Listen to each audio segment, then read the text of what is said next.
Welcome back everybody to my channel. My name is Brittany Freeman, aka Life Coach Brittany, aka the owner of Pink Ink, aka the business coach answering your business questions. So I'm super excited about today's topic because I get this question all the time from my clients, from my mentees, just from really business owners in general. So if you've ever struggled with attracting your ideal client or just attracting customers, but they're not technically paying customers, keep watching. So I get this question all the time from clients, my mentees, and really just business owners in general about what it is that they can do to make sure that they are avoiding customers or clients or leads that are not the best fit for their particular business, or attracting customers that have no intention of actually paying their actual invoices. So if you've ever had a client where they kind of ghost you, or they can't necessarily afford your particular packages or programs, they may say to you, hey, your prices are too high.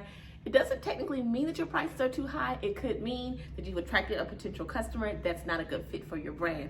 So here are my top 3 things that I definitely recommend to all service-based businesses. Number 1, making sure that you're creating some type of intake form that asks all of the different qualifying questions that your ideal customer would actually have an answer to. For example, we don't just want to have intake forms, or for those who don't have forms at all, you want to make sure you have intake forms that are asking more than just their demographic information. You want to make sure that you're asking questions about, have they ever had your type of service before, right? If they have, who have they worked with before providing this particular type of service, or whatever it is that you guys are offering. You also want to make sure that you're including some type of affordability question within your intake form that is vetting your customers. For example, you may want to ask them their ability to actually pay. What is their actual budget before they actually enroll in your program? So for me, I don't really like to list all of my different prices on my intake form, depending upon what it is that I'm selling or whatever service it is at the time. But I may have different questions where I'm listing different price points.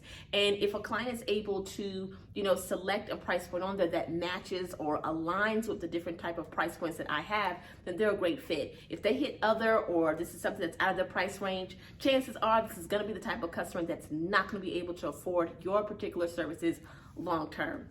Another question that you may want to have on your qualifying or vetting intake form is asking them about their commitment to this particular type of service that they need. The worst thing that you ever want to do if you are, again, offering some type of service-based business is enrolling different clients or customers that are not serious about wanting to make change. They don't have the availability to actually work with you consistently, or they're just inconsistent in working on different things long term. Number 2, if you are utilizing social media to promote your different businesses or promote whatever type of service or package or program that you have going on, you want to make sure that you are prepping your audience on what to expect from you, your brand, and of course, how much your services actually cost. So you want to make sure that if you are offering different services or packages that are high end, or let's just say more than about $500, that you want to stay away from consistently and constantly throwing out different freebies all the time in order to attract different customers and clients towards your brand. Look at it this way. If you are consistently having freebies and that's where people are consistently opting in,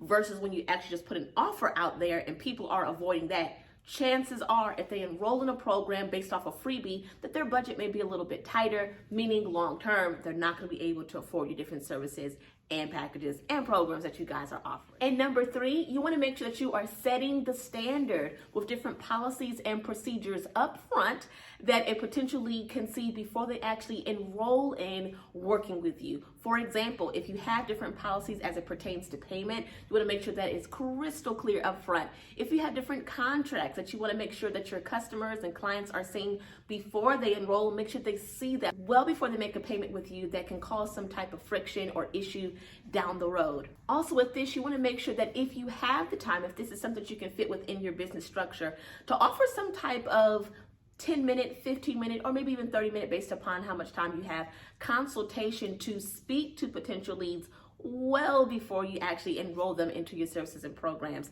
I used to have this problem all the time with having customers and clients wanting to work with me based upon the different things they may see on social media. And by the time they actually made it to work with me, it was a mess. They weren't paying.